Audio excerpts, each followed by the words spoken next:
तौर पे नवोदय विद्यालय के पीजीटी के एग्जाम के लिए स्पेसिफिकली ये शॉर्ट नोट्स के फॉर्म में फास्ट रिवीजन क्लासेस हैं और ये पहला पार्ट होगा क्लास का। इसमें हम बेसिकली बिजनेस एंड मैनेजमेंट का एक पोर्शन कंप्लीट करेंगे, कवर करेंगे। बाकी एक क्लास और होगी बिजनेस एंड मैनेजमेंट के ऊपर। इसके जो शॉर्ट नोट्स हैं ये मैं ग्रुप में डाल दूंगा, आपको ये नोट्स भी मिल जाएंगे, पीडीएफ मिल जाएगी इनकी शॉर्ट नोट्स की। और ये 47 पेजेस हैं टोटल। और स्टार्ट करते हैं। सबसे पहले बात करते हैं nature and concept of business की। इसमें मीनिंग एंड कॉन्सेप्ट देखिए, जो बिजनेस है वो बिजी वर्ड से आया है, तो इसका मतलब बिजनेस अपने आप में एक ऐसी एक्टिविटी है जिसमें कंटिन्यूस कोई पर्सन लगा रहता है। जितनी भी ह्यूमन एक्टिविटीज होती हैं, हम लोग जो काम करते हैं वो दो तरह की हो सकती हैं, इकोनॉमिक और नॉन इकोनॉमिक। इकोनॉमिक एक्टिविटीज वो होती हैं जिनमें हमारा पर्पज मनी अर्न करना होता है, जिसमें मनी की इन्वॉल्वमेंट रहती है। नॉन इकोनॉमिक ऐसी एक्टिविटीज रहती हैं जिसमें मनी की कोई इन्वॉल्वमेंट नहीं रहती है। इकोनॉमिक एक्टिविटीज आगे तीन हिस्सों में बंट जाती हैं, बिजनेस, प्रोफेशन और एम्प्लॉयमेंट। इसमें जो बिजनेस है, बिजनेस का मतलब ऐसी इकोनॉमिक एक्टिविटी से होता है जिसमें कोई पर्सन कंटिन्यूअस बेसिस पे प्रॉफिट अर्न करने के लिए कोई काम करता है। प्रोफेशन का मतलब ऐसी इकोनॉमिक एक्टिविटी से होता है जिसमें कोई पर्सन खास स्किल, खास एजुकेशन, खास डिग्री अचीव करके लोगों को सर्व करता है और बदले में फीस लेता है। एम्प्लॉयमेंट ऐसी इकोनॉमिक एक्टिविटी है जिसमें कोई पर्सन किसी दूसरे पर्सन के लिए काम करता है। ये पर्सन ट्रेंड भी हो सकता है, अनट्रेंड भी हो सकता है, एजुकेटेड भी हो सकता है, अनएजुकेटेड भी हो सकता है। बस शर्त यही है कि ये किसी दूसरे के लिए काम करता है और जिसके लिए काम करता है वो इसको मनी देता है, सैलरी या वेजेज के फॉर्म में। इसके बाद जो बिजनेस है, यानी कि बिजनेस या बिजनेस एक्टिविटी कहें एक ही बात है, ये भी दो तरीके के हिस्सों में बंट जाता है, क्योंकि बिजनेस का मतलब है कोई एक्टिविटी प्रॉफिट अर्न करने के लिए करना। अगर हम वो एक्टिविटी सामान बनाते हैं फिर बेचते हैं तो वो इंडस्ट्री में आ जाता है। और अगर हम सामान बना के नहीं बेचते बल्कि खरीद के बेचते हैं, या जो खरीदना बेचना है उसमें कोई अन्य मदद करके पैसा अर्न करते हैं, तो वो कॉमर्स में आ जाता है। यानी कि बिजनेस भी दो हिस्सों में बट गया, इंडस्ट्री और कॉमर्स में। बिजनेस की जो फीचर्स हैं, बिजनेस एक इकोनॉमिक एक्टिविटी है।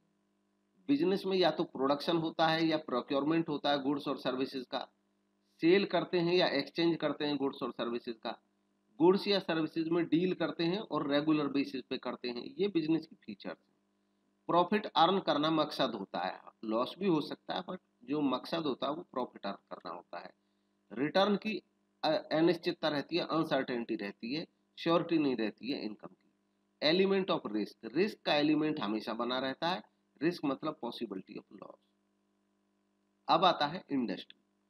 इंडस्ट्री जो है, इसका मतलब ऐसी इकोनॉमिक एक्टिविटीज से है जिसमें हम रिसोर्सेज को ज़्यादा यूजफुल गुड्स में कन्वर्ट करते हैं, बदलते हैं।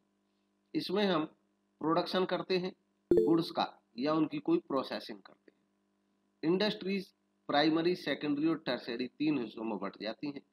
प्राइमरी इंडस्ट्री ऐसी इंडस्ट्री होती है जिसमें हम या तो एक्सट्रैक्ट करते हैं या प्रोडक्शन करते हैं नेचुरल रिसोर्सेज से, या रिप्रोडक्शन करते हैं नेचुरल रिसोर्सेज से ही रिलेटेड किसी लिविंग ऑर्गेनिज्म का, प्लांट का, एटसेट्रा का। नेचर से जुड़े हुए जो हम काम करते हैं, जिनसे हम सामान बनाते हैं या सामान निकाल लेते हैं नेचर से, वो प्राइमरी है। सेकेंडरी एक्टिविटी में वो एक्टिविटी आती है जिसमें हम प्राइमरी जो एक्टिविटी है, इंडस्ट्री है, उससे जो माल प्राप्त हुआ उससे हम फर्दर और ज़्यादा यूजफुल सामान बनाते हैं, वो सेकेंडरी एक्टिविटी होती है। टर्शियरी इंडस्ट्री में वो सर्विसेज आती हैं, वो सेवाएं आती हैं जो प्राइमरी और सेकेंडरी इंडस्ट्री को हेल्प करती हैं उनकी एक्टिविटीज में।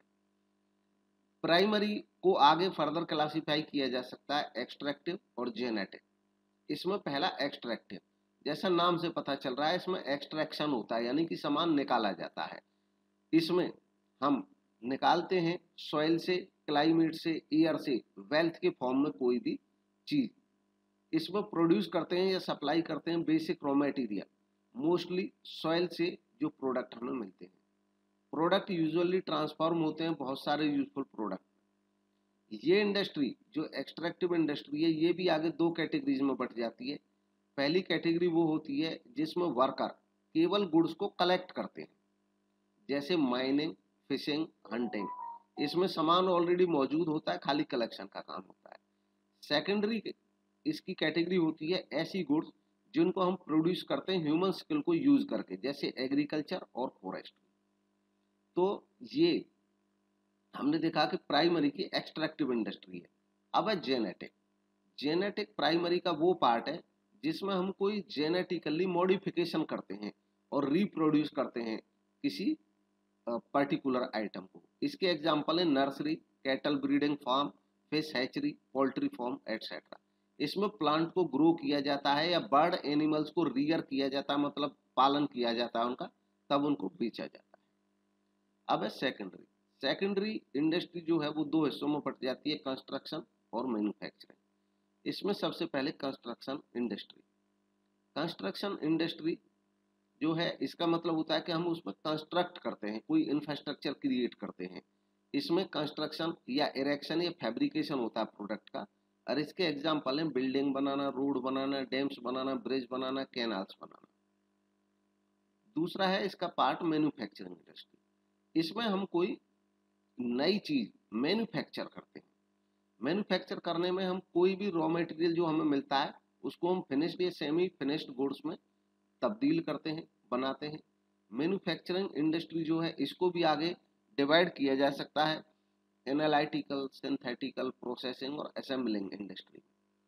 मैन्युफैक्चरिंग का जो एनालिटिकल इंडस्ट्री है इसमें क्या करते हैं, इसमें हम एक प्रोडक्ट को एनालाइज करते हैं और उससे फिर हमें कई प्रोडक्ट रिसीव होते हैं। जैसे क्रूड ऑयल को एनालाइज करते हैं तो हमें केरोसिन, पेट्रोल, गैस, डीजल ये सब उससे मिलते हैं। ये एनालिटिकल इंडस्ट्री है। दूसरी होती है प्रोसेसिंग इंडस्ट्री। प्रोसेसिंग में मतलब हम प्रोसेस करते हैं कोई, जिस प्रोसेस के कई सारे स्टेप होते हैं और उन स्टेप्स में जो लास्ट में प्रोडक्ट फाइनल प्रोडक्ट बन के निकलता है लास्ट प्रोसेसिंग में। जैसे कि कॉटन टेक्सटाइल में जो कॉटन होता है उसकी गिनिंग होती है, वीविंग होती है, डाइइंग होती है, तब जाके क्लॉथ बनता है।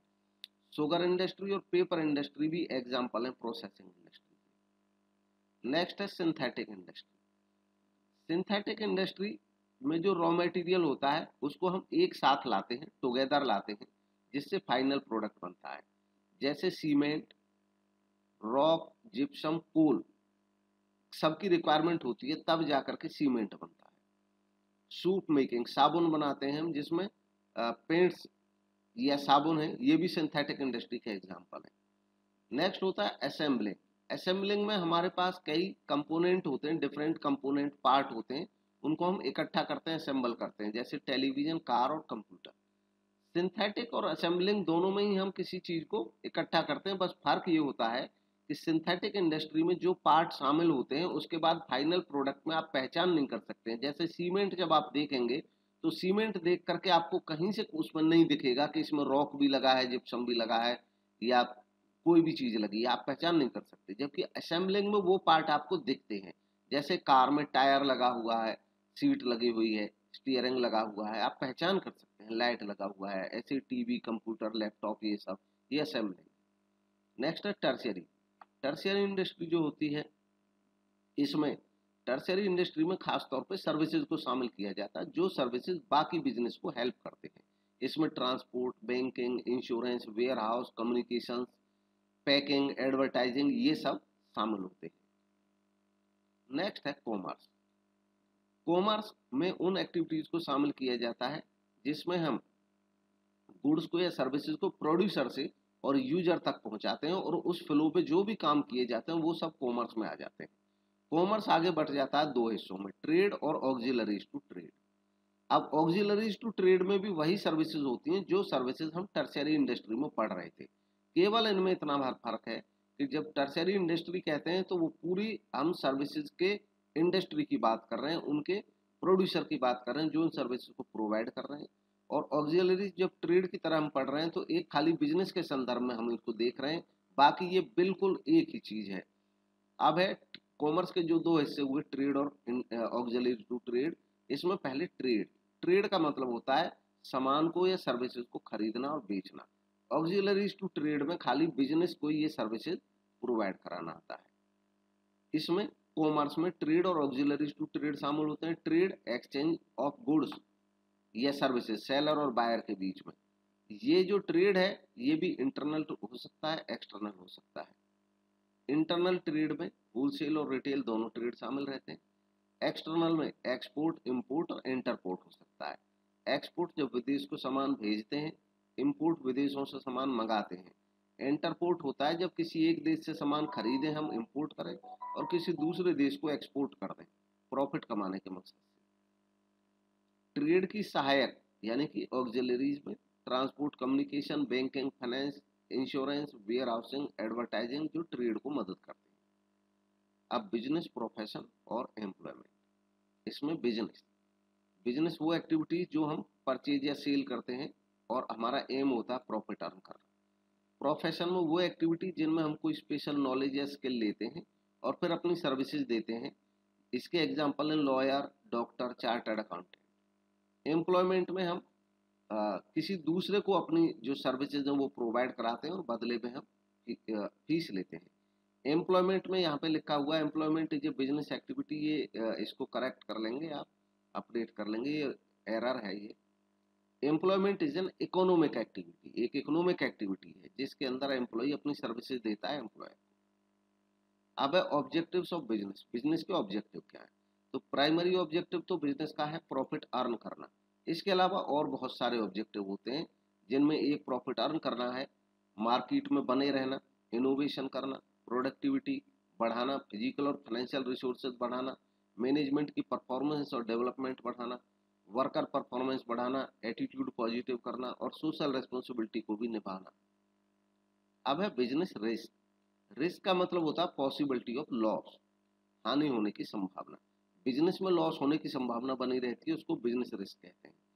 बिजनेस रिस्क दो तरीके की हो सकती है, स्पेक्यूलेटिव और प्योर रिस्क। स्पेक्यूलेटिव रिस्क जो होती है उसमें स्पेक्यूलेशन रहता है, वो हमें प्रॉफिट भी दे सकता है और गेन भी दे सकता है, तब तो उसको स्पेक्यूलेटिव रिस्क कहा जाता है। स्पेक्यूलेटिव रिस्क जो होती है वो मार्केट की कंडीशन चेंज होने से हो सकती है, डिमांड सप्लाई घटने बढ़ने से हो सकती है। तो ये सब ऐसी चीजें हैं जहाँ पे हो सकता है हमें लॉस हो सकता है हमको प्रॉफिट हो जाए। बट जो प्योर रिस्क होती है वो डेफिनेटली नेगेटिव भी होती है, पॉजिटिव कुछ नहीं हो सकता है इसमें। जैसे आग लगने, अब आग लगने से तो लॉस ही होगा, उससे कोई प्रॉफिट नहीं होना है, तो वो प्योर रिस्क होती है। इसमें chance of fire, theft, strike, ये सब प्योर रिस्क के एग्जांपल है। अब बिजनेस रिस्क का जो नेचर है वो है कि अनसर्टेनिटी की वजह से रिस्क बना रहता है, एसेंशियल पार्ट है किसी बिजनेस का। डिग्री ऑफ रिस्क कम ज्यादा हो सकती है, बिजनेस बड़ा है तो ज्यादा रिस्क होगी, कम है तो कम रिस्क होगी। प्रॉफिट हमें इसीलिए मिलता है क्योंकि हम रिस्क बियर करते हैं। बिजनेस रिस्क के कुछ कारण होते हैं, कुछ नेचुरल कारण होते हैं, फ्लड, अर्थ के, कुछ ह्यूमन कॉजेज होते हैं जैसे power of failure, strike, rights management. कुछ इकोनॉमिक कॉजेज होते हैं, आर्थिक कारण, कंपटीशन, प्राइसेस का घटना बढ़ना। इसके अलावा कुछ अदर रीजंस भी हो सकते हैं, पॉलिटिकल डिस्टर्बेंस, मैकेनिकल फेलियर। अब है फॉर्म्स ऑफ बिजनेस ऑर्गेनाइजेशन। इसमें जो ज्यादातर कंटेंट है वो एनसीईआरटी बेस्ड है और पीजीटी के एग्जाम्स में उसी को ऑथेंटिक माना जाता है। तो इसका जो सोर्स है सबसे ज्यादा वो एनसीईआरटी है। इसके अलावा करंट अपडेट्स भी हैं साथ साथ। Forms of business organization, business organization के डिफरेंट फॉर्म्स हो सकते हैं। कुछ प्राइवेट बिजनेसेस हो सकते हैं, कुछ पब्लिक फॉर्म्स हो सकते हैं। इसके अलावा ग्लोबल एंटरप्राइजेज भी हो सकते हैं। सबसे पहले प्राइवेट एंटरप्राइजेज वो होते हैं जिनके ओनरशिप और कंट्रोल प्राइवेट लोगों के हाथ में होता है। पब्लिक एंटरप्राइज वो होते हैं जिनका ओनरशिप और कंट्रोल गवर्नमेंट के हाथ में होता है। ग्लोबल एंटरप्राइजेज वो होते हैं जो एक से ज्यादा देशों में ऑपरेट करते हैं। इंडिया की जो इकोनॉमी है वो मिक्स्ड इकोनॉमी है जिसमें प्राइवेट और गवर्नमेंट दोनों तरह के एंटरप्राइजेज ऑपरेट करते हैं।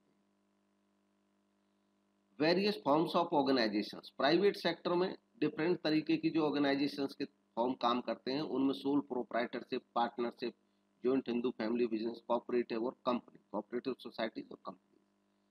और पब्लिक सेक्टर में जो बिजनेस ऑर्गेनाइजेशंस काम करते हैं उनमें departmental undertaking, statutory corporation, government company, ये सब काम करते हैं।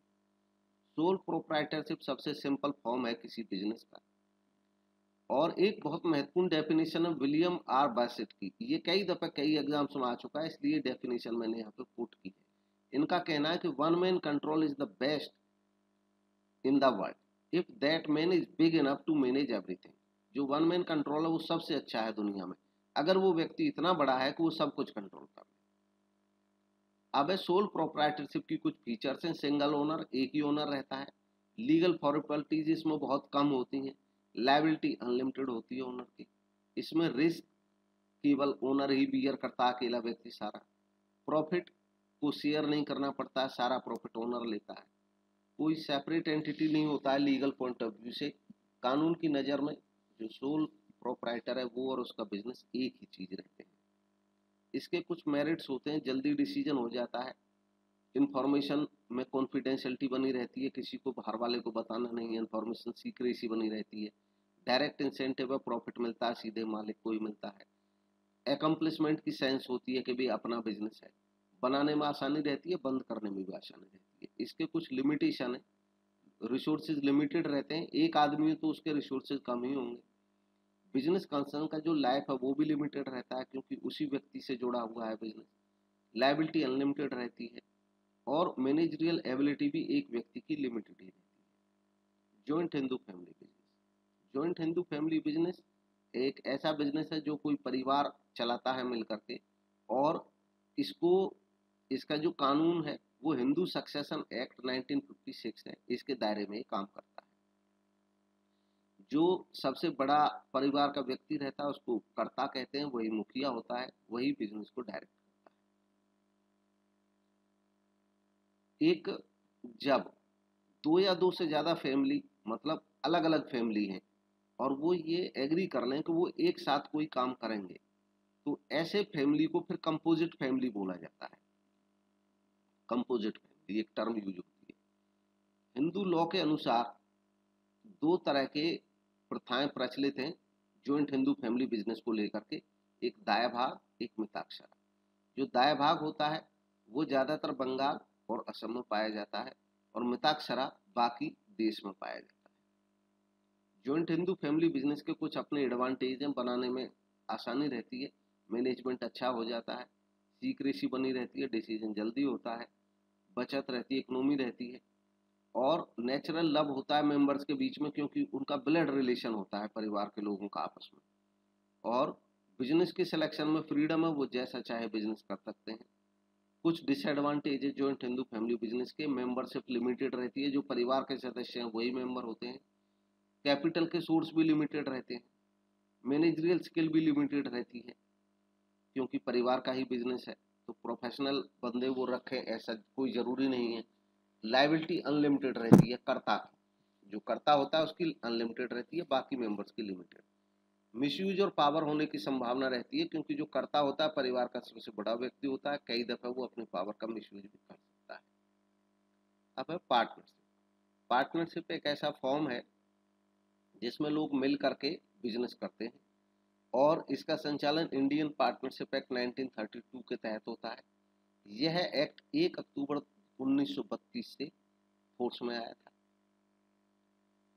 सेंट्रल गवर्नमेंट के रूल के मुताबिक जो मैक्सिमम नंबर ऑफ पार्टनर हो सकते हैं किसी फर्म में, वो 50 हो सकते हैं, और ऐसा कहा गया रूल 10 ऑफ कंपनीज रूल्स 2014 के अकॉर्डिंग। इसकी वजह से पार्टनरशिप आज की डेट में ज़्यादा से ज़्यादा 50 मेंबर ही रख सकती है।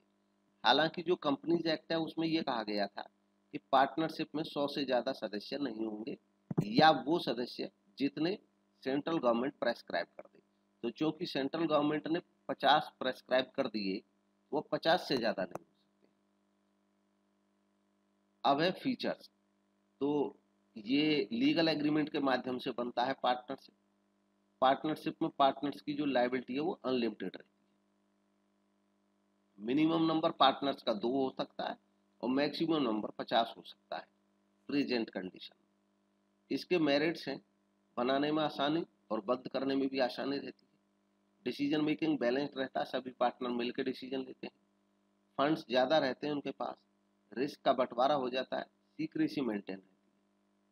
कुछ लिमिटेशंस भी, अनलिमिटेड लायबिलिटी रहती है पार्टनर्स की, तो ये एक रिस्क बना रहता है। रिसोर्सेज लिमिटेड ही रहते हैं एक कंपनी के कंपैरिजन में। कॉन्फ्लिक्ट की संभावना रहती है, कई लोग पार्टनर्स होते हैं, और कंटिन्यूटी की कमी रहती है, क्योंकि पार्टनरशिप में भी कंपनी की तरह लंबे समय तक संस्था नहीं चल सकती है। पब्लिक कॉन्फिडेंस की कमी रहती है पार्टनरशिप में। पार्टनर्स के टाइप में एक्टिव पार्टनर, ये वो पार्टनर होते हैं जो एक्टिवली पार्टिसिपेट करते हैं फर्म में। स्लीपिंग या डोरमेंट पार्टनर वो होते हैं जो डे टू डे की एक्टिविटीज में हिस्सा नहीं लेते हैं, खाली कैपिटल लगा देते हैं, प्रॉफिट में हिस्सा लेते हैं। सीक्रेट पार्टनर ऐसा पार्टनर होता है जो पैसा भी लगाता है, प्रॉफिट भी लेता है, बट वो सीक्रेट रहता है जनरल पब्लिक से। वो अपने पार्टनर्स को बता देता है कि मेरा नाम आम पब्लिक में नहीं जाएगा।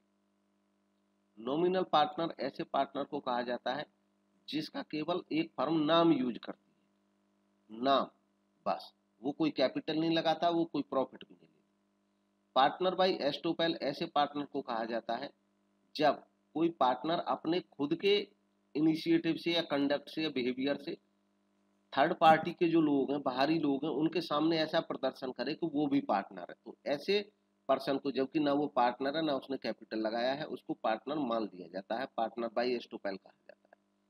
पार्टनर बाई होल्डिंग आउट ऐसे पार्टनर को कहा जाता है जो स्वयं तो प्रदर्शन नहीं करता, बट जो फर्म के पार्टनर हैं रियल, वो उस व्यक्ति को ये के बारे में ये कहते हैं थर्ड पार्टी से कि ये पार्टनर है, और इस व्यक्ति को पता होता है कि जो पार्टनर है फर्म के वो मुझे भी पार्टनर बता रहे हैं, लेकिन वो उनको मना नहीं करता, वो उनको अलाउ करता है कि वो बताते रहे मुझे पार्टनर। ऐसे पार्टनर को पार्टनर बाई होल्डिंग आउट कहते हैं। माइनर एज ए पार्टनर, आमतौर पे किसी फर्म में जो माइनर है वो पार्टनर नहीं हो सकता है, लेकिन विशिष्ट कंडीशन में अगर बाकी सारे पार्टनर अपनी म्यूचुअल सहमति दें तो केवल लाभों के लिए उसको साझेदार बनाया जा सकता है।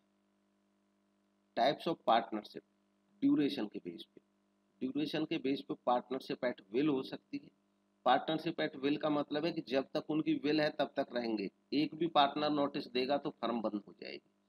पर्टिकुलर पार्टनरशिप, ऐसी पार्टनरशिप को कहा जाता है जिसको किसी पर्टिकुलर काम के लिए, प्रोजेक्ट के लिए या पर्टिकुलर टाइम ड्यूरेशन के लिए बनाया जाता है। जैसे ही वो प्रोजेक्ट या टाइम समाप्त होता है, ऐसी पार्टनरशिप भी समाप्त हो जाती है। लायबिलिटी के बेस पर पार्टनरशिप में जनरल पार्टनरशिप, जनरल पार्टनरशिप में जो पार्टनर्स की लायबिलिटी रहती है वो अनलिमिटेड रहती है और ज्वाइंट रहती है। जबकि लिमिटेड लायबिलिटी पार्टनरशिप में पार्टनर्स की जो लायबिलिटी रहती है वो लिमिटेड रहती है, केवल कम से कम एक पार्टनर की लायबिलिटी अनलिमिटेड रहती है, बाकियों की लिमिटेड। पार्टनरशिप डीड एक रिटर्न डॉक्यूमेंट होता है, पार्टनरशिप डीड हमेशा रिटर्न होता है, एक रिटर्न डॉक्यूमेंट होता है जिसमें सभी पार्टनर्स के आपसी टर्म और कंडीशन लिखे रहते हैं। एक पार्टनरशिप डीड में ये सब चीजें हो सकती हैं, फर्म का नाम, बिजनेस का नेचर और लोकेशन, बिजनेस का ड्यूरेशन, हर एक पार्टनर का इन्वेस्टमेंट, प्रॉफिट या लॉस का डिस्ट्रीब्यूशन कैसे होगा, पार्टनर्स की ड्यूटी या उनके ऑब्लिगेशन, सैलरी या विड्रॉल्स के रूल्स, उसके पार्टनर के एडमिशन, रिटायरमेंट, एक्सपल्सन के रूल, इंटरेस्ट ऑन कैपिटल या इंटरेस्ट ऑन ड्रॉइंग के बारे में प्रोसीजर क्या होगा, प्रोसीजर डिसोल्यूशन का क्या होगा फर्म का, अकाउंट्स का प्रेपरेशन और उनका ऑडिटिंग कैसे होगा, कोई डिस्प्यूट हो जाता है तो उसका सुलझाना कैसे किया जाएगा। अब है कोऑपरेटिव ऑर्गेनाइजेशन। तो जो कोऑपरेटिव ऑर्गेनाइजेशन है वो ऐसी ऑर्गेनाइजेशन होती है जिसमें वॉलेंटरीली लोग हिस्सेदार बनते हैं और अपनी संस्था चलाते हैं। ऐसी कोऑपरेटिव सोसाइटी का रजिस्ट्रेशन कोऑपरेटिव सोसाइटीज एक्ट 1912 के अंतर्गत होता है, या किसी स्टेट का अपना एक्ट है कोऑपरेटिव सोसाइटीज का तो उसके तहत होता है।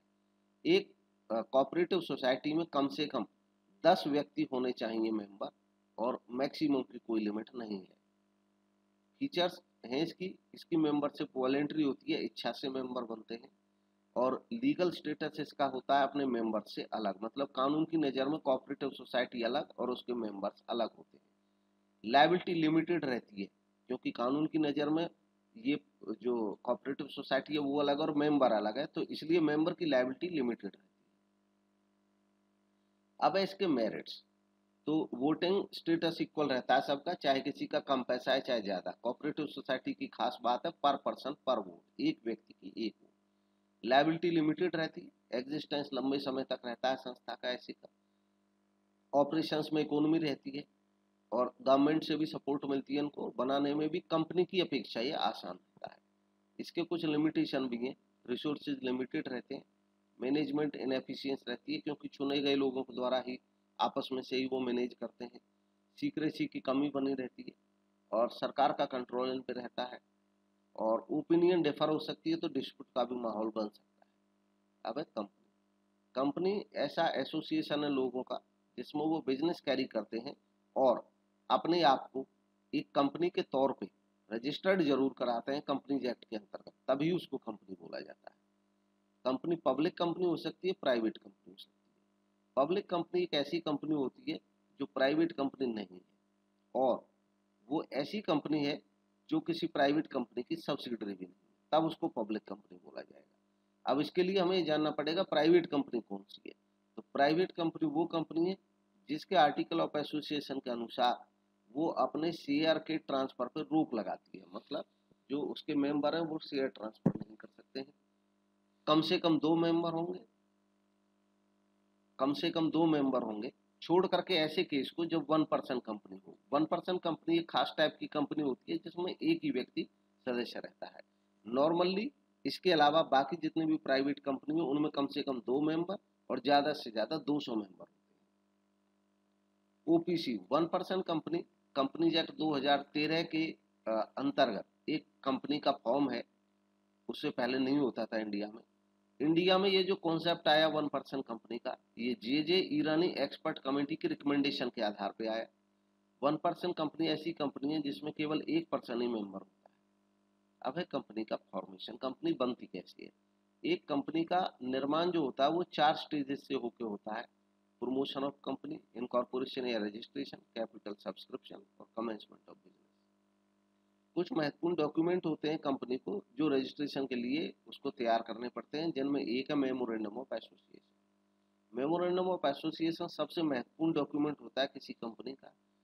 इसमें कम से कम 7 सदस्यों के द्वारा साइन होने चाहिए अगर वो कंपनी पब्लिक कंपनी है। प्राइवेट है तो कम से कम 2 लोगों के साइन होने चाहिए। मेमोरेंडम ऑफ एसोसिएशन में 6 क्लॉज रहते हैं, मतलब ये वाक्य रहते हैं। Name clause, registered office clause, object clause, liability clause, capital clause और association clause. Article of association company के जो इंटरनल रूल्स होते हैं उनके अकॉर्डिंग होता है, और ये साइन किया जाता है उन सभी लोगों के द्वारा जिन्होंने मेमोरेंडम ऑफ एसोसिएशन पे साइन किए।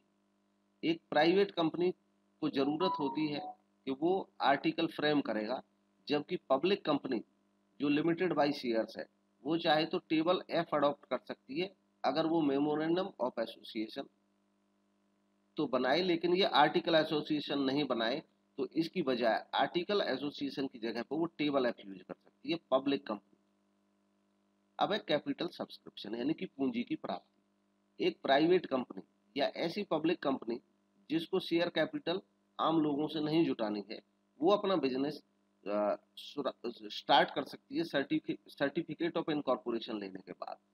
जबकि एक पब्लिक कंपनी जिसकी कैपिटल शेयर कैपिटल है, जिसको शेयर से कैपिटल प्राप्त करनी है, वो अपने शेयर इशू करेगी, और शेयर इशू करने से पहले वो एक प्रोस्पेक्टस इशू करेगी।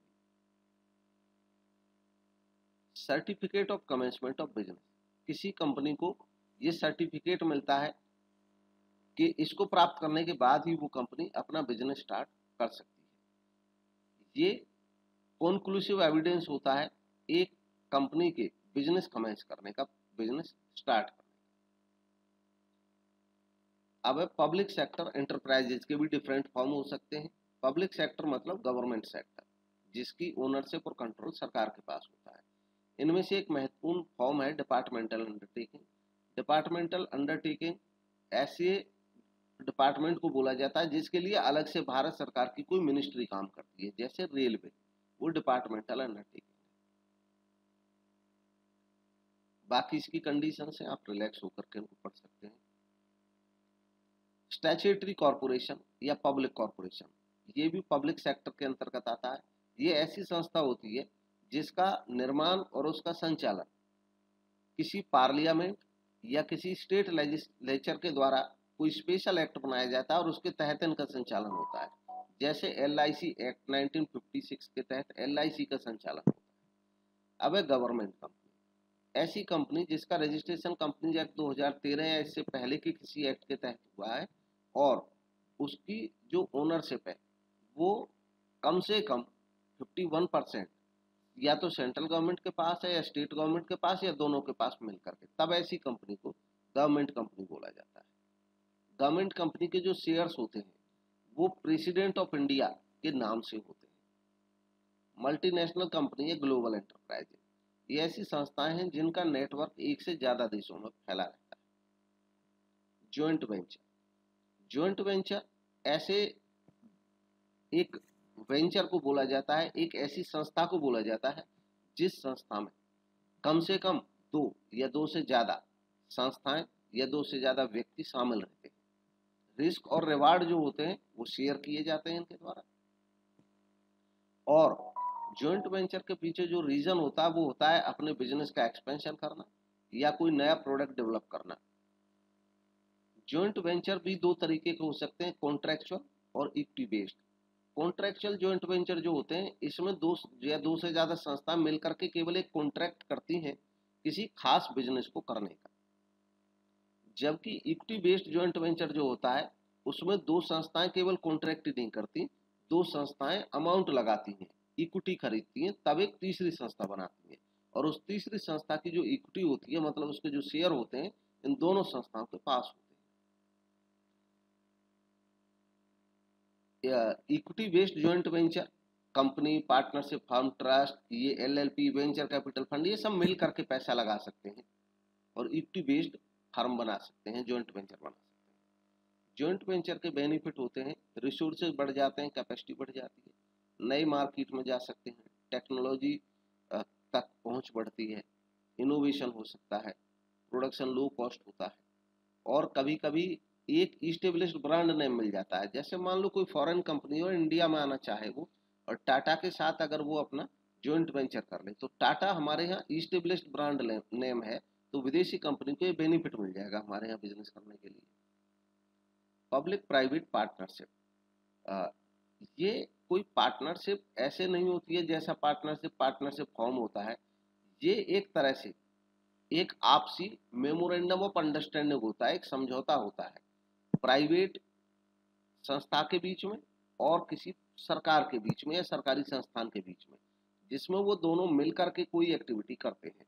आमतौर पर जो सरकारी संस्था है वो अपना रिसोर्स दे देती है, जमीन दे देती है या कोई संस्था दे देती है और जो प्राइवेट संस्था है वो फंडिंग करती है, पैसे लगाती है और ऑपरेट करती है। ये डिफरेंट मॉडल्स में हो सकते हैं। PPP मतलब प्राइवेट पब्लिक प्राइवेट पार्टनरशिप, इसमें PPP के मोड्स हो सकते हैं BOT, बिल्ड करो, ऑपरेट करो और फिर ट्रांसफर कर दो बाद में सरकार को। बिल्ड करो, ओन करो और ऑपरेट करो। बोल्ड, बिल्ड करो, ओन करो, लीज करो और ट्रांसफर। और DBF40, डिजाइन करो पहले, फिर बिल्ड करो, फिर फाइनेंस करो, फिर ऑपरेट करो, फिर ट्रांसफर करो। ये दरअसल ऐसा नहीं है कि कोई लॉ ऐसा कहता है कि भी ये टाइप हो सकते हैं, बल्कि ये यूज के आधार पे है, जैसी सिचुएशन है सिचुएशन बेस्ड ये मॉडल्स बन गए हैं PPP के अलग अलग। बिजनेस सर्विसेज, बिजनेस सर्विसेज में जो ऐसी सर्विसेज आती हैं जो बिजनेस के लिए होती हैं, जो बिजनेस में हेल्प करती हैं। जो सर्विस होती हैं वो ऐसी इकोनॉमिक एक्टिविटी होती हैं जो बाय नेचर इंटेंजिबल होती हैं, दिखाई नहीं देती, किसी सर्विस प्रोवाइडर के द्वारा प्रोवाइड की जाती है और कंज्यूमर को सेटिस्फैक्शन देती है। ये सर्विसेज होती हैं। जब ये सर्विसेज बिजनेसेस के लिए होती हैं तो बिजनेस सर्विस कहलाती है। बिजनेस सर्विसेज के एग्जांपल है बैंकिंग। बैंकिंग की जो सर्विस है वो अपने ग्राहकों को डिपॉजिट एक्सेप्ट करने का और लोन प्रोवाइड करने की फैसिलिटी देती है।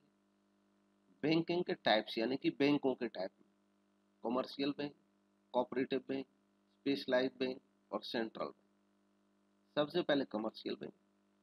कमर्शियल बैंक में ऐसे बैंक जो आम लोगों से जमा स्वीकार करते हैं, एक्सेप्ट करते हैं और आम लोगों को लोन देते हैं।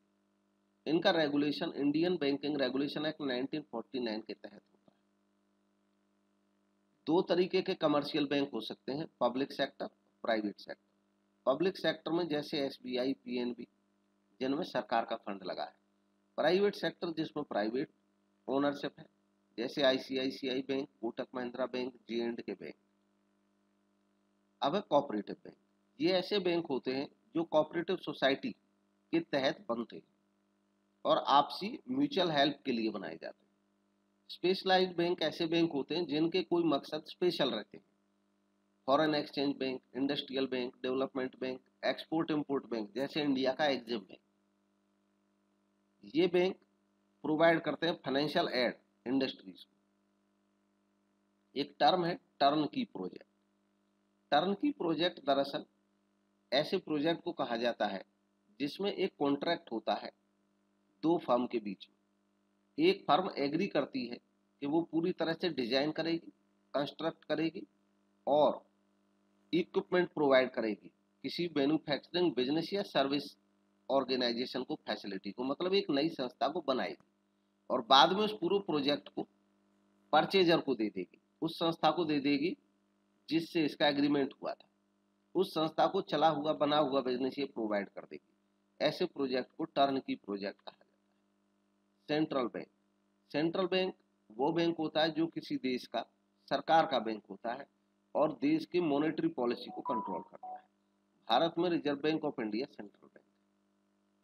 कॉमर्शियल बैंक के फंक्शंस में खास तौर पे डिपॉजिट एक्सेप्ट करना, लोगों से जमा स्वीकार करना, फंड उधार देना और चेक की फैसिलिटी देना।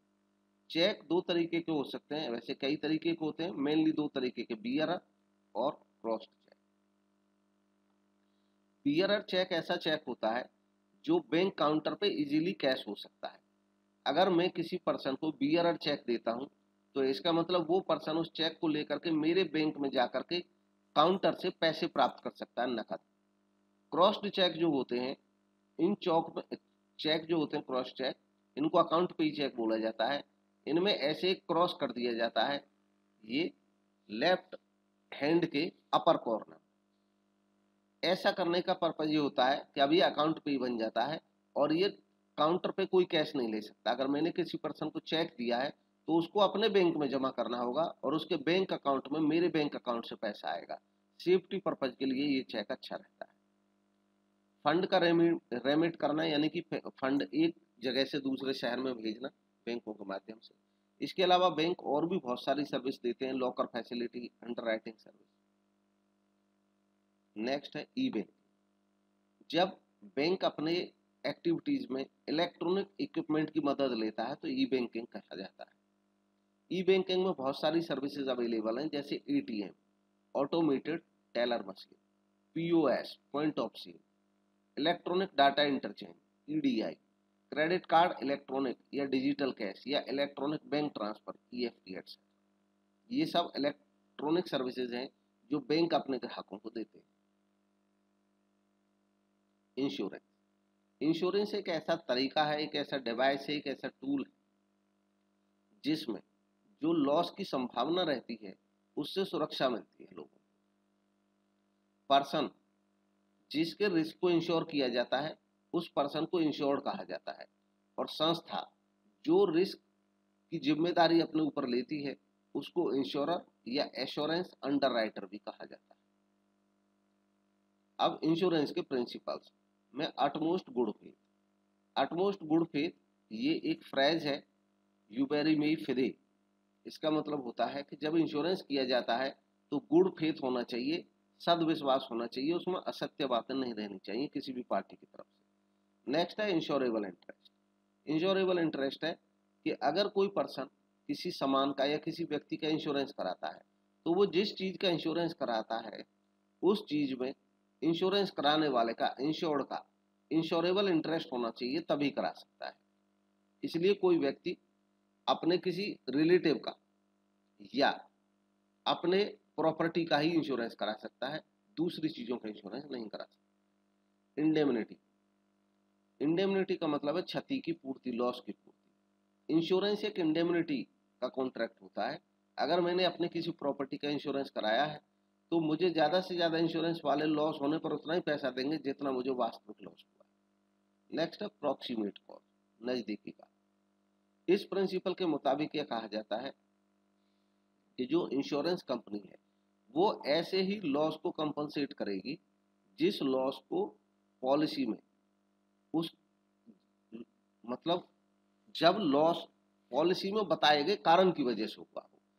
अब कभी कभी क्या होता है, लॉस के दो या दो से ज्यादा कारण हो जाते हैं, कॉज हो जाते हैं, तो वहां पे ये प्रिंसिपल काम आता है कि प्रॉक्सिमेट कॉज को वरीयता दी जाएगी और प्रॉक्सिमेट कॉज वो कॉज माना जाएगा जो लॉस का डायरेक्ट और मोस्ट डोमिनेंट और मोस्ट इफेक्टिव कॉज।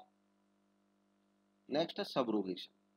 सबरोगेशन का मतलब है right of the insurer to stand in place of the insured. मतलब जैसे किसी पर्सन की कोई प्रॉपर्टी है, उसने उसका इंश्योरेंस करा लिया, अब उस प्रॉपर्टी को डैमेज हो गया तो वो उस इंश्योरेंस कंपनी के पास हो गया। इंश्योरेंस कंपनी ने इस प्रॉपर्टी के डैमेज की वजह से इसको इंश्योर्ड को पैसे दे दिए जिसने इंश्योरेंस कराया था प्रॉपर्टी के मालिक को। अब ये जो प्रॉपर्टी बच गई है, क्योंकि इसके इंश्योरेंस का पैसा तो मिल गया इसको, अब ये प्रॉपर्टी जो भी बच गई है इसका जितना भी बच जाता है, या मान लो चोरी हुई थी तो वापस मिल जाती है, अब इस पे जो राइट रहेगा वो इंश्योरेंस कंपनी का रहेगा, क्योंकि ये जो राइट अब तक ओनर का था, इसको तो ओनर को तो हर्जाना मिल गया, वो कंपनी के पास पहुंच गया। इसी को सबरोगेशन कहते हैं। कॉन्ट्रीब्यूशन, कभी कभी दो या दो से ज्यादा संस्था मिलकर के इंश्योरेंस कर देती हैं डबल इंश्योरेंस के केस में, तो ऐसे केस में जो भी लॉस होगा उसको दोनों संस्थाएं मिलकर के बियर करेंगे। मिटिगेशन, जब लॉस होगा तो ये ड्यूटी होगी इंश्योर्ड की कि वो उस लॉस को न्यूनतम करने की पूरी तरह कोशिश करेगा। अब है इंश्योरेंस के टाइप। लाइफ इंश्योरेंस लोगों की लाइफ के लिए, इसके अलावा जनरल इंश्योरेंस। जनरल इंश्योरेंस कई तरह के इंश्योरेंस होते हैं। जनरल इंश्योरेंस के अंतर्गत कई तरीके के इंश्योरेंस हो सकते हैं। मरीन इंश्योरेंस, समुद्री बीमा, फायर इंश्योरेंस अग्नि बीमा, और अन्य इंश्योरेंस। अन्य में health care, cattle insurance, crop insurance, burglary insurance, sports insurance, vehicle insurance और बहुत सारे। कुछ सोशल सिक्योरिटी स्कीम है जैसे अटल पेंशन योजना। ये स्कीम ऑफर की जाती है ऐसे व्यक्तियों को जिनकी एज 18 से 40 साल है। इंडिविजुअल से एक्सपेक्ट किया जाता है कि वो कंट्रीब्यूट करेगा स्कीम में जब तक वो 60 वर्ष की एज प्राप्त करेगा। ये स्कीम एक इन्वेस्टमेंट होती है, ओल्ड एज पेंशन की काम करती है। प्रधानमंत्री सुरक्षा बीमा योजना, इसमें 2 लाख तक का कवर मिलता है एक व्यक्ति को, और उसका जो प्रीमियम है वो 12 रुपए पर ईयर जाता है। प्रधानमंत्री जन धन योजना, ये ऐसी स्कीम है जिसमें विदाउट मतलब जीरो बैलेंस पे अकाउंट खुलवा सकते हैं व्यक्ति। उनको एक रुपए एटीएम कम डेबिट कार्ड भी मिलता है जिसमें 1 लाख तक का तो एक्सीडेंट कवर रहता है और 30,000 तक का लाइफ कवर रहता है। स्कीम यह सूटेबल है, ये स्कीम इकोनॉमिकली जो वीकर सेक्शन है सोसाइटी के, उन लोगों के लिए, गरीब लोगों के लिए फायदे की चीज है। प्रधानमंत्री जीवन ज्योति बीमा योजना, इसमें इंश्योरेंस मिलता है, इंश्योरेंस कवर मिलता है 2 लाख तक का, और इसका जो प्रीमियम है वो 330 रुपये पर ईयर के हिसाब से जाता है। जो लोग 18 से 70 साल के बीच में हैं वो अपने सेविंग अकाउंट के साथ इस इंश्योरेंस को ले सकते हैं। कम्युनिकेशन सर्विसेज, कम्युनिकेशन एक प्रोसेस है जिसमें इंफॉर्मेशन एक्सचेंज की जाती है लोगों के बीच में, वॉइस के माध्यम से, डेटा के माध्यम से, टेक्स्ट के माध्यम से, साउंड के माध्यम से या इमेज के माध्यम से।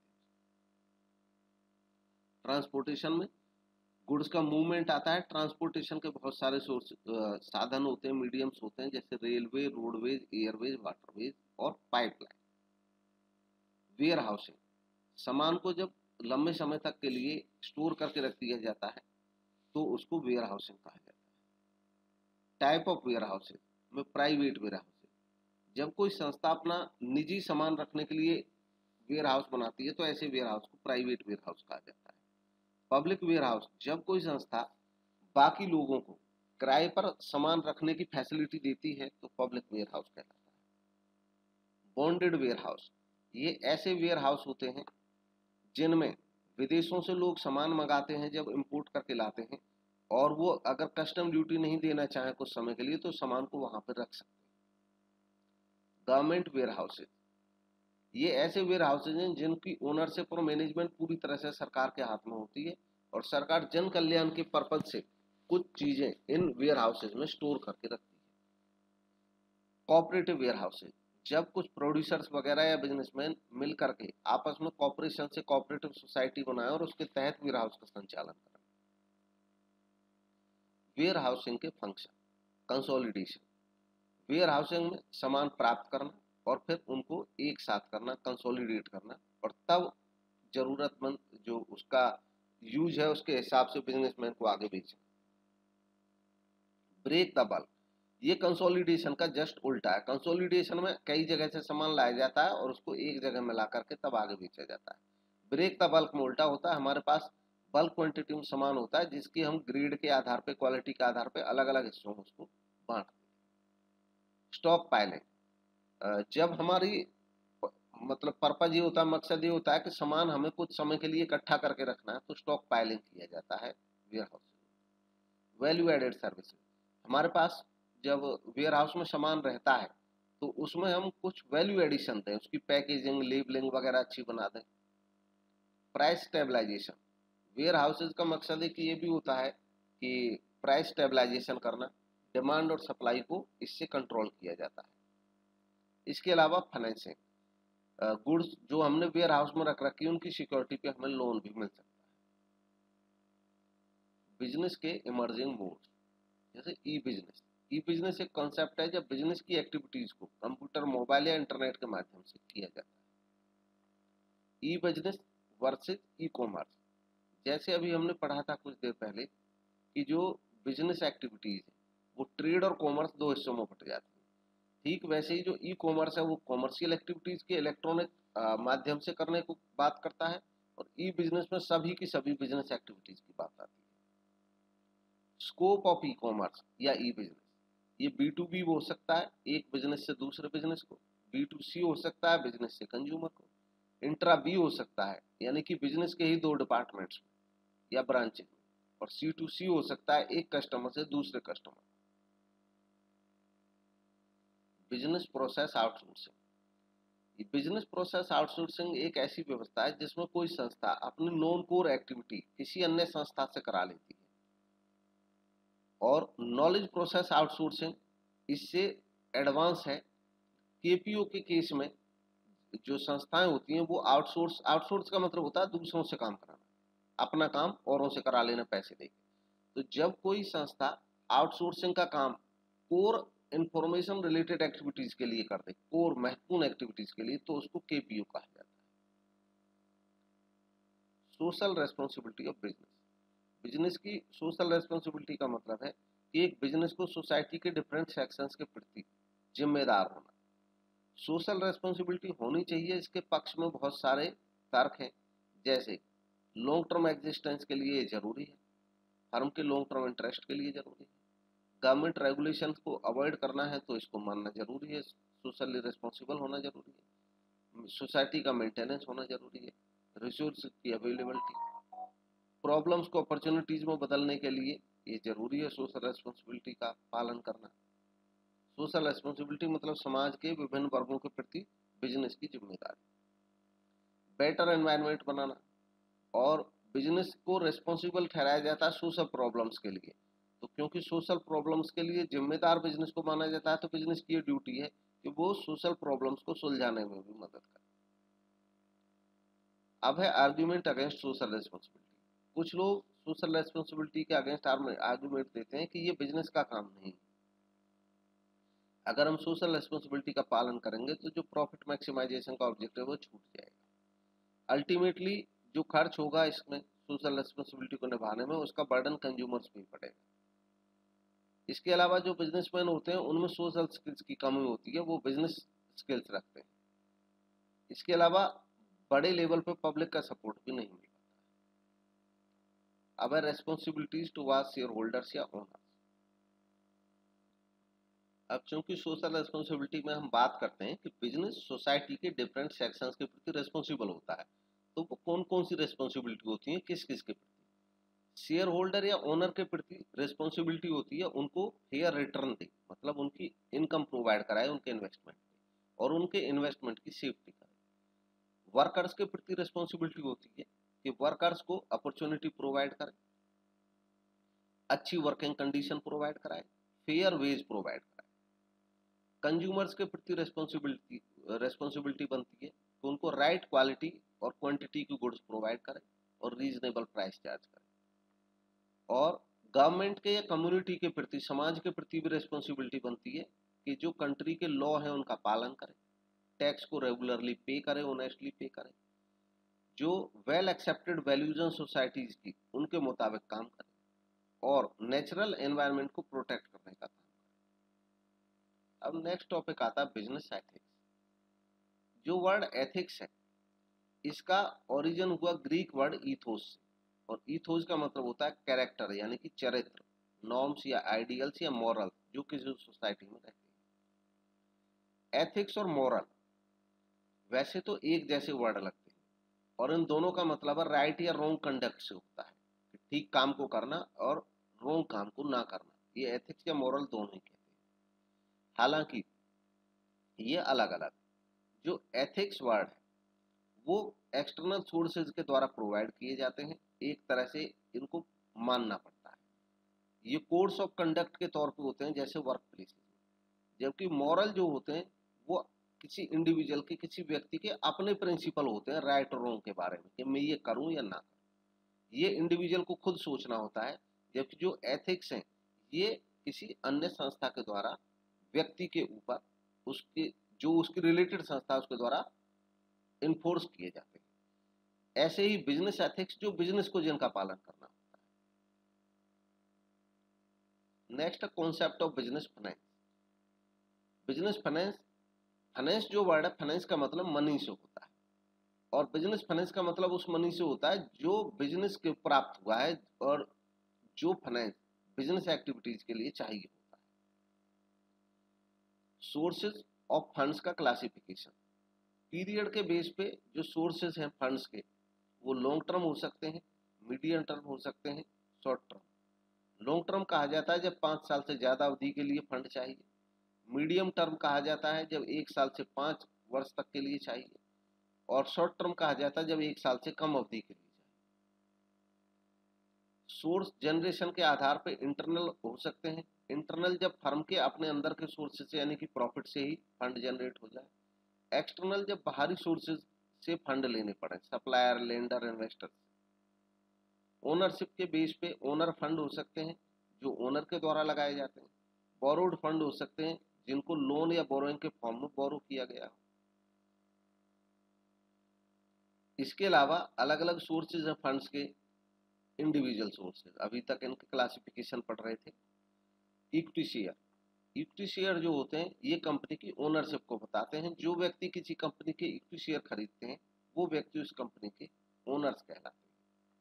प्रेफरेंस शेयर भी इक्विटी शेयर की तरह कुछ मायनों में होते हैं, लेकिन इक्विटी शेयर से इनमें कुछ अंतर रहता है।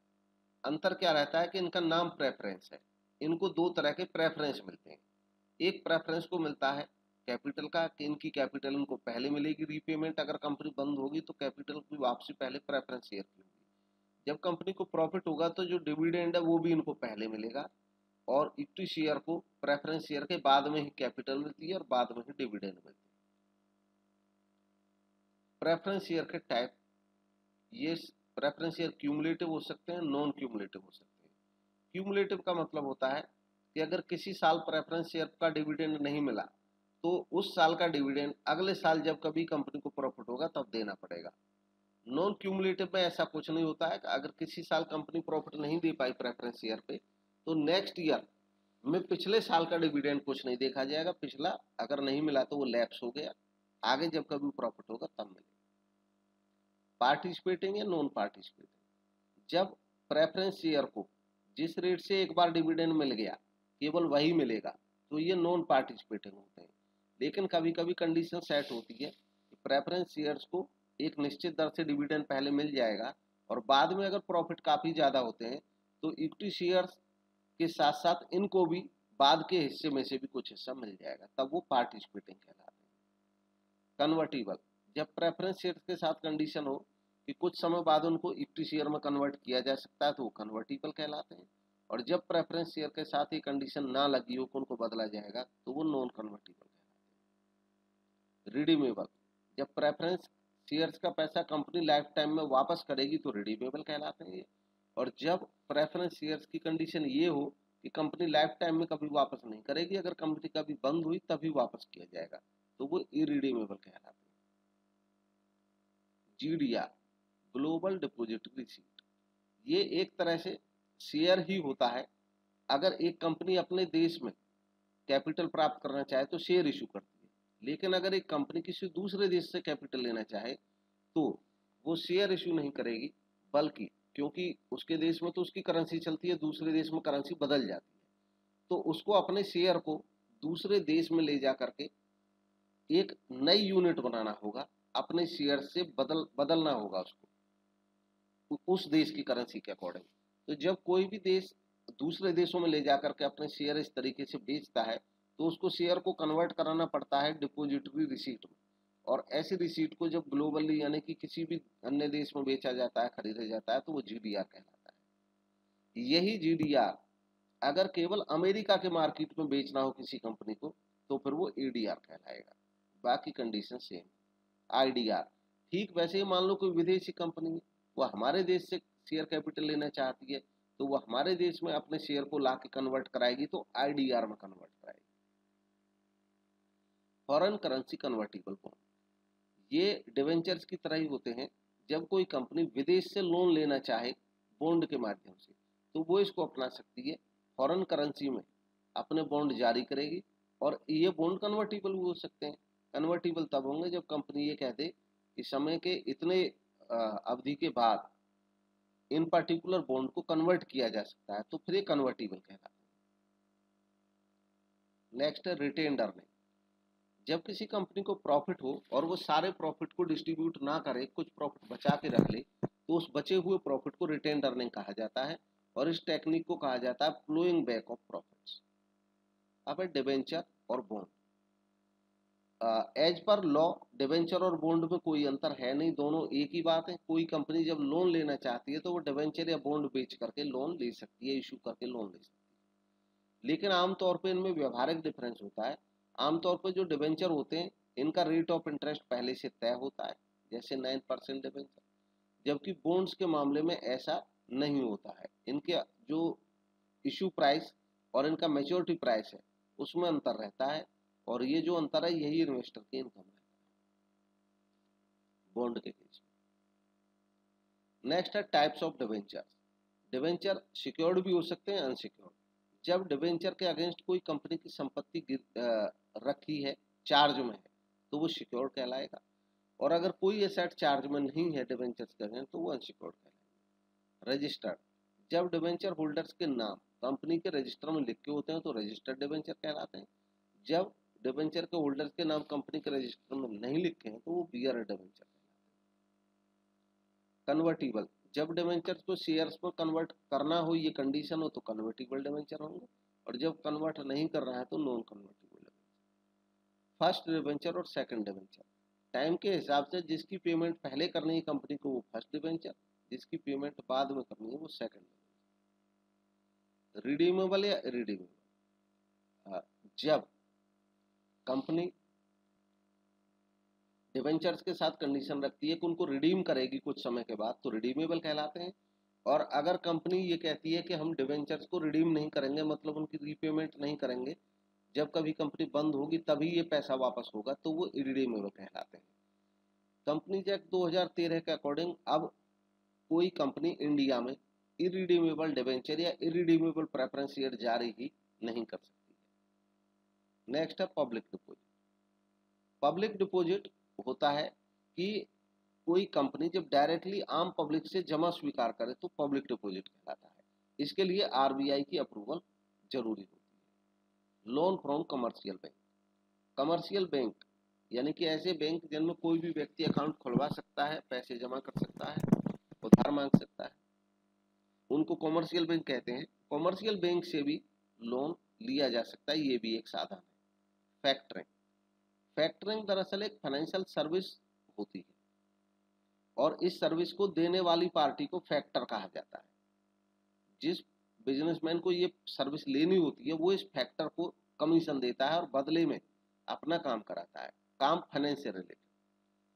आमतौर पे जो बिजनेस होते हैं वो अपने डेटर्स की लिस्ट फैक्टर को सौंप देते हैं कि हमारे डेटर से कलेक्शन का काम आप करो। इसके अलावा फाइनेंशियल क्रेडिट वर्दीनेस की इंफॉर्मेशन भी मांगी जा सकती है इनसे। ये एजेंट का काम करते हैं एक तरह से फाइनेंशियल मामलों में, मैटर्स। फैक्टरिंग दो तरीके की हो सकती है, रिकोर्स और नॉन रिकोर्स। जो रिकोर्स फैक्टरिंग होती है उसमें क्लाइंट का मतलब यहाँ पे अब उससे है जिसका आम पब्लिक के पे उधार है और वो उस उधारी के लिए फैक्टर की मदद ले रहा है। तो फैक्टर क्या करता है कि रिकोर्स फैक्टरिंग में क्लाइंट को कोई प्रोटेक्शन नहीं मिलती है बैड डेब्ट के रिस्क के अगेंस्ट। मतलब अगर क्लाइंट का कुछ डेटर डूब गए तो इसके लिए जो फैक्टर है वो जिम्मेदार नहीं है। जबकि जो नॉन रिकोर्स फैक्टरिंग होती है इसमें कंडीशन रहती है कि फुल अमाउंट जो इनवॉइस पे लिखा है उसके लिए जो फैक्टर है वो जिम्मेदार है, क्लाइंट को पूरी सुरक्षा मिलेगी।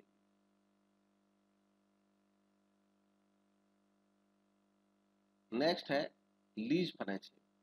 लीज फाइनेंसिंग में दरअसल ये फाइनेंसिंग का डायरेक्ट तरीका नहीं होकर के एक तरह से इनडायरेक्ट तरीका है।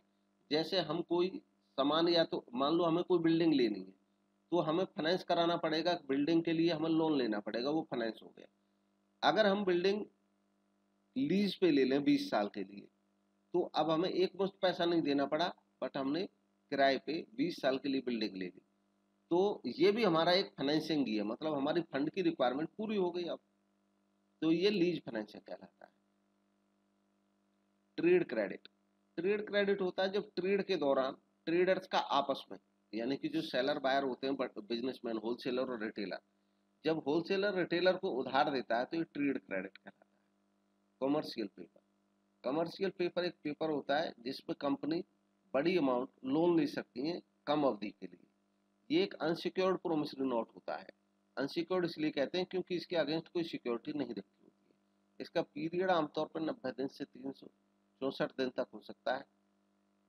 जो मिनिमम पीरियड है 7 डेज है, मैक्सिमम 1 ईयर है। यहाँ पे ये वेरी करता है, मतलब यहाँ इसका मतलब ये नहीं समझे कि 90 फिक्स है, ये मिनिमम 7 तक हो सकता है, लेकिन आमतौर पे 90 से 364 के बीच में। नेक्स्ट है आईसीडी, इंटर कॉर्पोरेट डिपॉजिट। ये एक डिपॉजिट होता है, इंटर कॉर्पोरेट मतलब कंपनियों के आपसी मध्य है, एक कंपनी दूसरी कंपनी में डिपॉजिट कर सकती है। लोन फ्रॉम फाइनेंशियल इंस्टीट्यूशन, कुछ ऐसे इंस्टीट्यूशन हैं जो स्टेट गवर्नमेंट या सेंट्रल गवर्नमेंट ने बनाए हैं फाइनेंशियल हेल्प के लिए संस्थाओं की। ऐसी फाइनेंशियल इंस्टीट्यूशन से भी लोन लिया जा सकता है। स्पेशल फाइनेंशियल इंस्टीट्यूशन जिनमें IFCI, industrial finance corporation of India. IFCI 1 जुलाई 1948 को बनी और ये एक ऐसी स्टैट्यूटरी कॉर्पोरेशन है जो आज़ादी के बाद सबसे पहले बनी। Industrial Credit and Investment Corporation of India ICIC, ये 1955 में बनी थी। वर्ल्ड बैंक के, गवर्नमेंट ऑफ इंडिया के और इंडियन इंडस्ट्री के रिप्रेजेंटेशन के इनिशिएटिव। नेक्स्ट है आईडीबीआई। आईडीबीआई 1964 में इसकी स्थापना हुई थी। जब इसकी स्थापना हुई थी तो ये एक डेवलपमेंट बैंक था, इंडस्ट्रियल डेवलपमेंट बैंक। अब वर्तमान में जो आईडीबीआई है ये एक कमर्शियल बैंक बन चुका है IDBI. State industrial development corporation, कुछ स्टेट ऐसे हैं जिन्होंने अपने लेवल पे, स्टेट लेवल पे भी इंडस्ट्रियल डेवलपमेंट बनाए हैं, इनको एसआईडीज कहा जाता है। UTI, unit trust of India. Unit trust of India का इस्टेब्लिशमेंट हुआ था 1964 में। Industrial investment bank of India, इसकी स्थापना 1971 में हुई। ये एक प्राइमरी एजेंसी बनाया गया रिहेबिलिटेशन करने के लिए 6 यूनिट। हालांकि इसको बाद में बंद कर दिया गया 2012। Life insurance corporation of India, LIC. LIC setup हुआ 1956 में, एलआईसी एक्ट 1956 के तहत।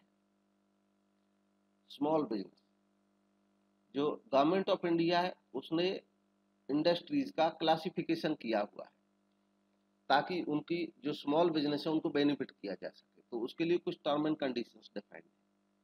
कंपनी ने micro small and medium enterprises development MSMED act 2006 में एक क्लासिफिकेशन किया, पहले उसे देखते हैं और इसके बाद जो बाद में हुआ उसको जो लेटेस्ट है उसको देखेंगे। इस एक्ट के अकॉर्डिंग दो मेजर कैटेगरीज हैं बिजनेसेस की, मैन्युफैक्चरिंग और सर्विस। जो मैन्युफैक्चरिंग है वो तीन हिस्सों में, माइक्रो, स्मॉल और मीडियम। उसको माइक्रो कहा जाएगा जब उसके प्लांट एंड मशीनरी में इन्वेस्टमेंट 25 लाख रुपीज से ज़्यादा नहीं होगा। स्मॉल माना जाएगा जब उसमें 25 लाख से तो ज़्यादा लगा है प्लांट एंड मशीनरी में, लेकिन 5 करोड़ से ज़्यादा नहीं लगा है। और मीडियम माना जाएगा जब ऐसे प्लांट और मशीनरी में इन्वेस्टमेंट 5 करोड़ से ज़्यादा है लेकिन 10 करोड़ से ज़्यादा नहीं। ये तो मैन्युफैक्चरिंग की कंडीशन। अब है सर्विसेज। सर्विसेज के केस में माइक्रो एनवायरनमेंट जहाँ पे 10 लाख रुपीज से ज़्यादा नहीं इन्वेस्टमेंट इक्विपमेंट। स्मॉल एंटरप्राइज में जहाँ पे इक्विपमेंट में 10 लाख रुपीज से ज़्यादा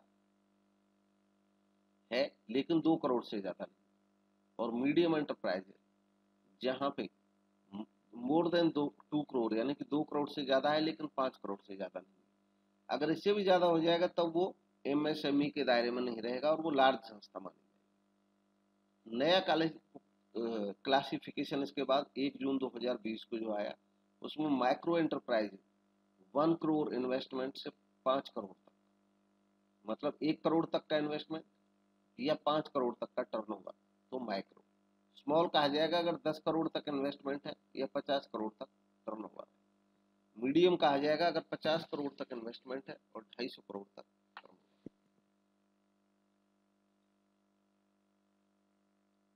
अब जो नया क्लासिफिकेशन है इसमें सर्विस या बाकी में कोई भेद नहीं किया गया, मैन्युफैक्चरिंग या सर्विसेज में सब एक ही माना गया। National bank for agricultural and rural development NABARD. NABARD establishment हुआ 1982 में रूरल इंडस्ट्रीज के डेवलपमेंट। SIDBI इसकी स्थापना हुई 2 अप्रैल 1990 में इंडियन पार्लियामेंट के द्वारा। और इसका SIDBI का जो पर्पज है वो स्मॉल इंडस्ट्रीज के डेवलपमेंट के लिए है। एंटरप्रेन्योरशिप एक ऐसा प्रोसेस है जिसमें एक व्यक्ति अपने बिजनेस के सेटअप के बारे में प्लान करता है।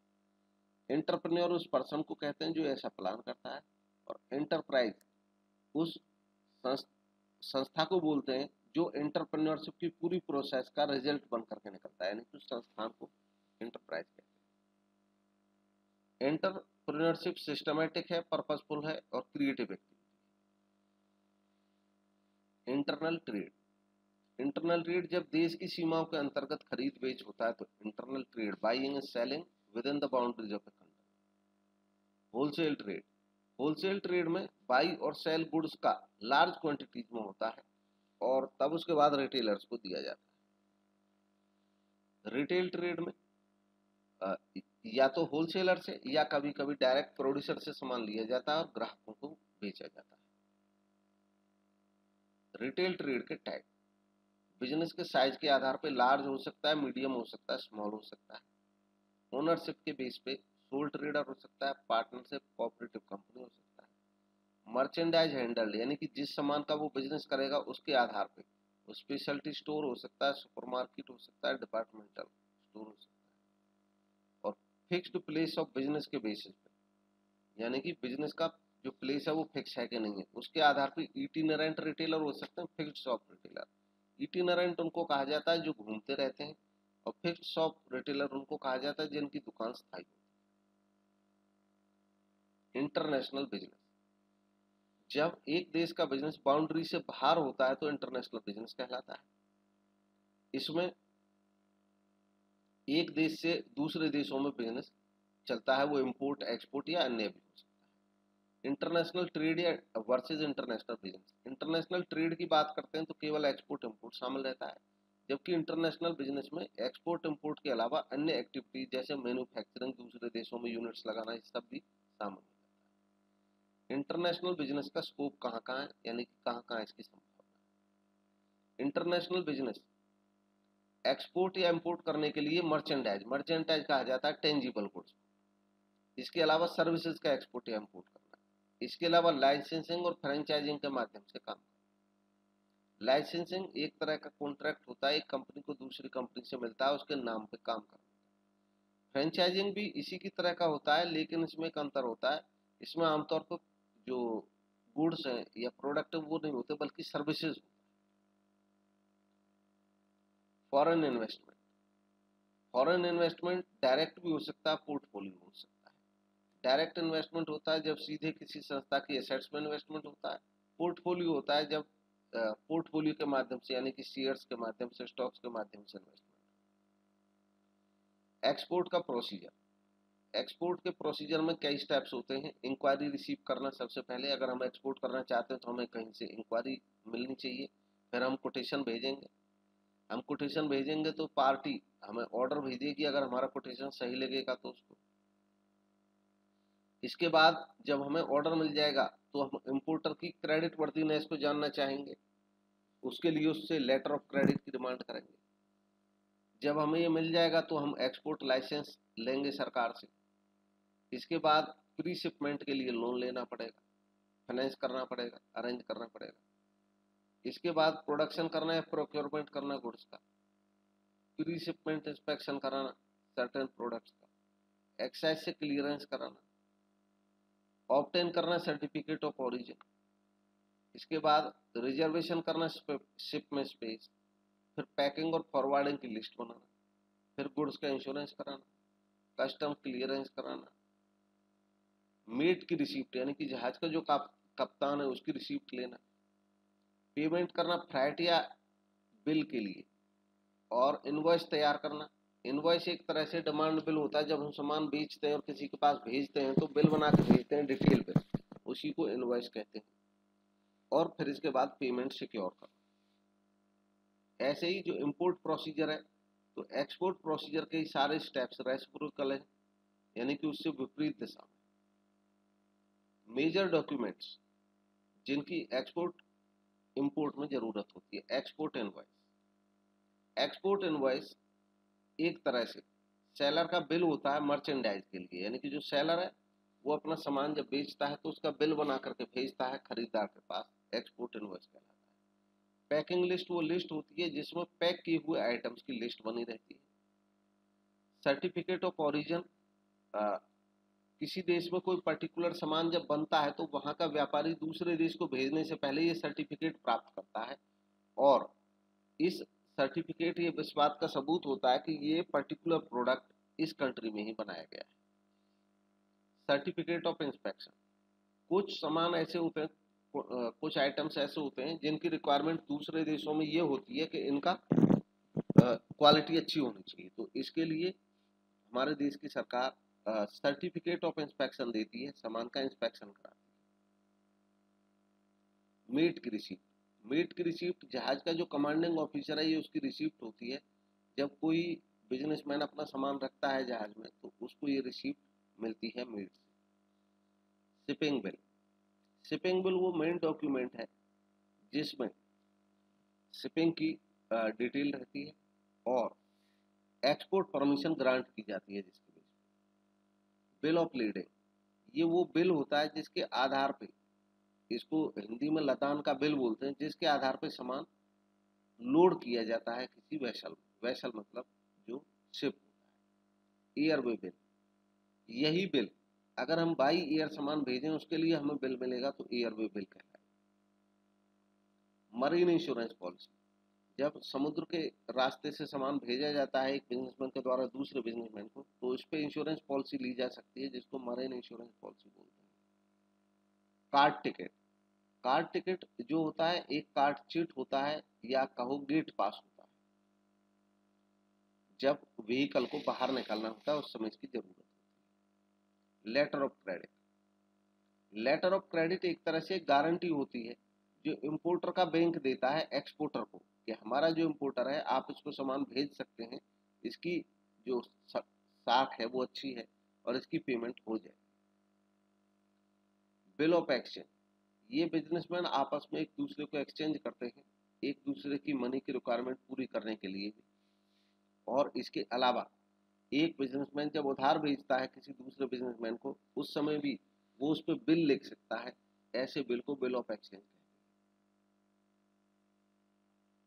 बैंक सर्टिफिकेट ऑफ पेमेंट, जब बैंक के माध्यम से पेमेंट हो जाती है तो बैंक उसका एक सर्टिफिकेट देता है। ट्रेड इंक्वायरी, ट्रेड के बारे में इंक्वायरी करना, जब हम कहीं से कोई इंपोर्ट या एक्सपोर्ट करना चाहते हैं तो उसके लिए ट्रेड इंक्वायरी करनी पड़ती है। प्रोफॉर्मा इनवॉइस, प्रोफॉर्मा इनवॉइस एक ऐसा डॉक्यूमेंट होता है जब कोई संस्था इनवॉइस नहीं बनाती है तो ऐसे केस में गुड्स की पूरी क्वालिटी, उनका रेट, साइज वगैरह लिख करके जो इनवॉइस बनाया जाता है वो चूंकि अभी मेन इनवॉइस नहीं है इसलिए उस समय इसको प्रोफॉर्मा इनवॉइस बोला जाता है। इंपोर्ट ऑर्डर या इंडेंट, जब इंपोर्टर को ऑर्डर मिलता है, इंपोर्टर जब ऑर्डर देता है एक्सपोर्टर को मिलता है ऑर्डर इंपोर्टर के द्वारा, तो ये इंपोर्ट ऑर्डर कहलाता है, आदेश कहलाता है। इंपोर्ट का आदेश, आयात का आदेश। Bill of entry, bill of entry एक फॉर्म होता है जो कस्टम ऑफिस के द्वारा दिया जाता है, इंपोर्टर के कस्टम ऑफिस के द्वारा सप्लाई किया जाता है। हालांकि ये फाइल करना होता है इंपोर्टर को गुड्स रिसीव करते समय। 3 कॉपीज की बनती है जिसमें से कस्टम ऑफिस में 1 कॉपी जमा होती है। नेक्स्ट है इंटरनेशनल ट्रेड इंस्टीट्यूशन, इसमें वर्ल्ड बैंक को जब ये बना था तब IBRD के तौर पे जानते थे, international Bank for Reconstruction and development. World bank का हेडक्वार्टर वाशिंगटन DC में, USA। शुरुआत के जब ये वर्ल्ड बैंक बना था तो शुरू में इसका जो काम था मेनली वो वार टॉर्न यूरोप जो था, मतलब द्वितीय विश्व युद्ध के पश्चात उसकी इकोनॉमीज को रिकंस्ट्रक्ट करना था।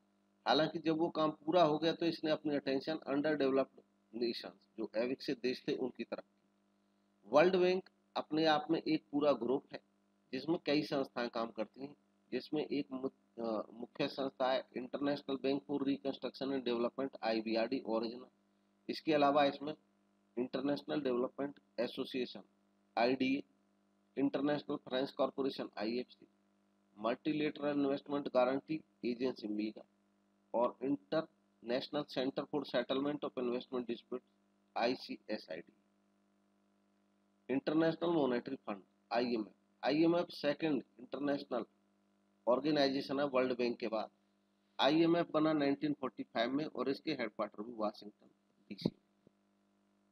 तो ये थे आज के नोट्स और बाकी जो इसका पार्ट है वो सेकंड में होगा।